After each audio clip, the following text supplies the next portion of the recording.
When it comes to premium credit cards, airline cards aren't typically seen as the best. Quite the opposite, in fact, when you consider, for example, the JetBlue Premier card that dropped earlier this year. Yeah, that's a rough one. Not saying that the newly debuted Alaska Summit Visa Premium card is the absolute best out there, but it's looking quite impressive. Let's run through the full details of the card and see how uniquely powerful it can be. If this video ends up getting you excited for the card or even just clarify things that you might have missed, consider liking the video and subscribing to the channel. A $395 annual fee puts the Alaska Summit card at the lower end of premium airline cards and premium cards in general, so already a good start. As for the welcome offer, it's 5,000 Atmos points by simply opening the card by September 1st, though I believe you would have needed to pre-register for the card last year. Little worry if you didn't, as the base welcome offer is up for grabs for everyone. 100,000 points plus a global 25k companion award for spending $6,000 in the first 90 days. First of all,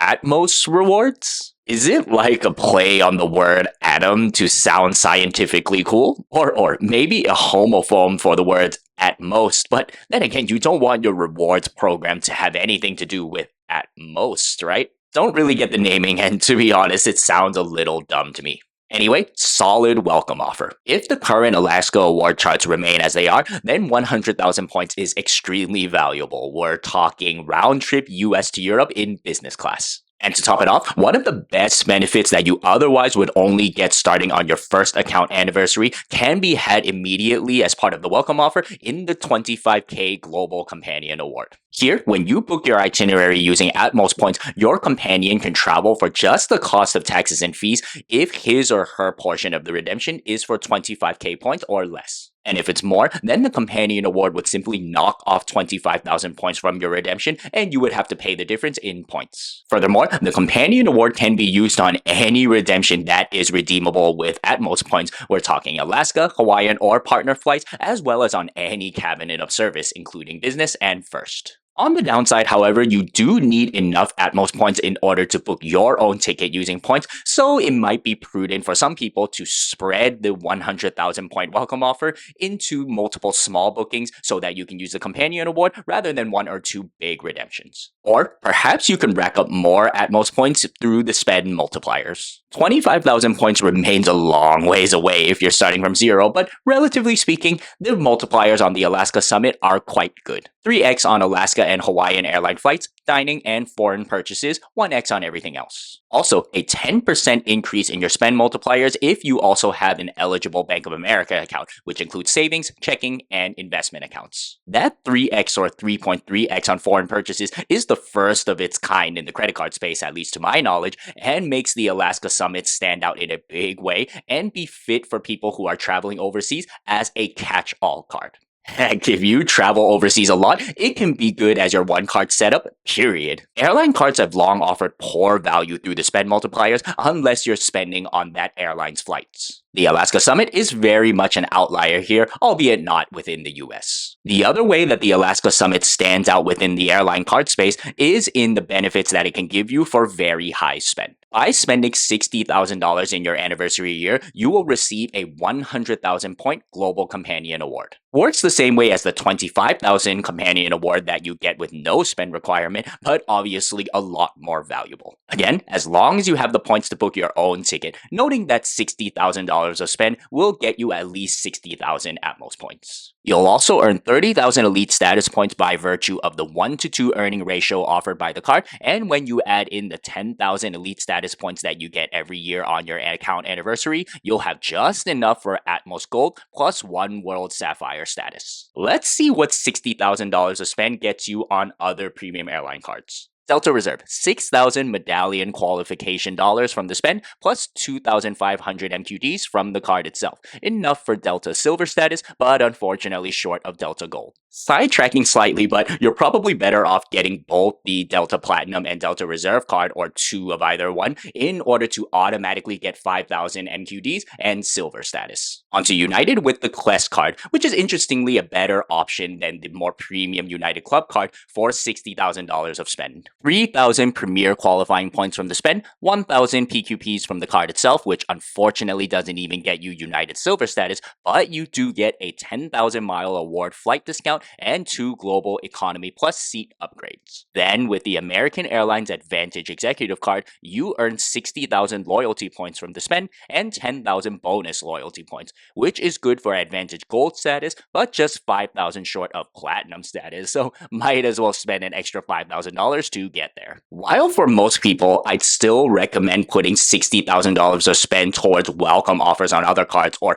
even in chasing 2 Hilton free night certificates via the Hilton Aspire, I would go for that type of spend on the Alaska Summit easily over the United, Delta, and American cards. Elite status plus a huge companion award makes it so that there isn't too large of an opportunity cost from putting that type of spend on the Alaska Summit compared to putting it on other airline cards. Though, when it comes to lounge access, you could argue that the Alaska Summit falls slightly short of the competition. The premium United and American cards give you unlimited lounge access, while the Delta Reserve gives you 15 visits per year. Noting, of course, that the Alaska Summit has a considerably lower annual fee at $395 compared to the 3 aforementioned premium airline cards, it does just offer 8 visits to the Alaska lounges, and furthermore, it is split into 2 per quarter. The Alaska lounge footprint is also relatively small, covering just the West Coast, Alaska, and New York. Note that partner lounges aren't a go with these passes. All that said, 2 visits per quarter can certainly still suffice for the less frequent traveler. You can also share these passes with others, and through 2026, showing the Alaska Summit upon your visit to a lounge gets you access to an all-new premium bar experience. A martini, shaken not stirred. No doubt you'll get much more than that at this premium bar. The other benefits on the card are a mix of modest value grabs and standard fare across annual fee airline cards. Starting with the first piece, 2 Wi-Fi passes per quarter. Note that Hawaiian Airlines already offers free Starlink internet on their Hawaiian to mainland US and international flights, and this just in, Alaska flights will start offering free Wi-Fi to T-Mobile customers. Then, a $50 voucher for Alaska flight cancellations or delays of 2 hours or more, and no change fee when making a same-day Alaska flight change gives you greater flexibility when your plans change, albeit for fairly small amounts. Double that on the no partner award fee benefit, which just goes for $12.50 one way. Moving to the standard fare, free checked bags for yourself and up to 6 guests on the same itinerary when you're flying with Hawaiian Airlines or Alaska Airlines, as well as a TSA PreCheck and Global Entry credit. Free checked bags exist on some form on even mid-tier airline cards, and Global Entry credit exists on at least premium airline cards, so thankfully the Alaska Summit is not falling short of these table stakes. We've gone through the medium to big ticket items that the Alaska Summit has to offer. Something stuck out to me as being notably absent.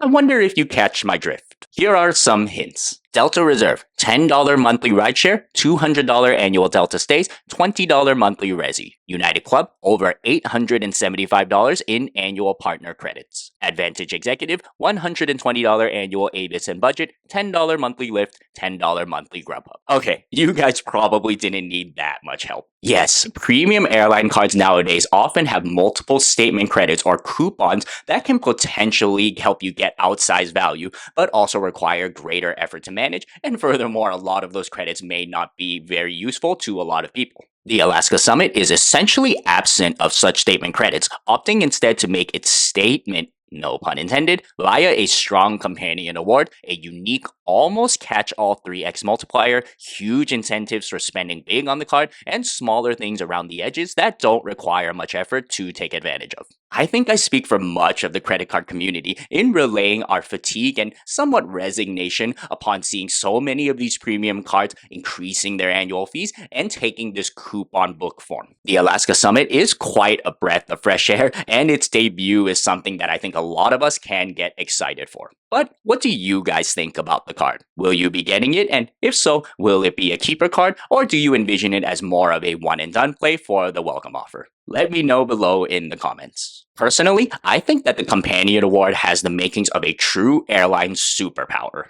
To hear about other airline and hotel superpowers that already exist, check out this video on screen. Here's your card nerd signing off, and I'll see you in the next one.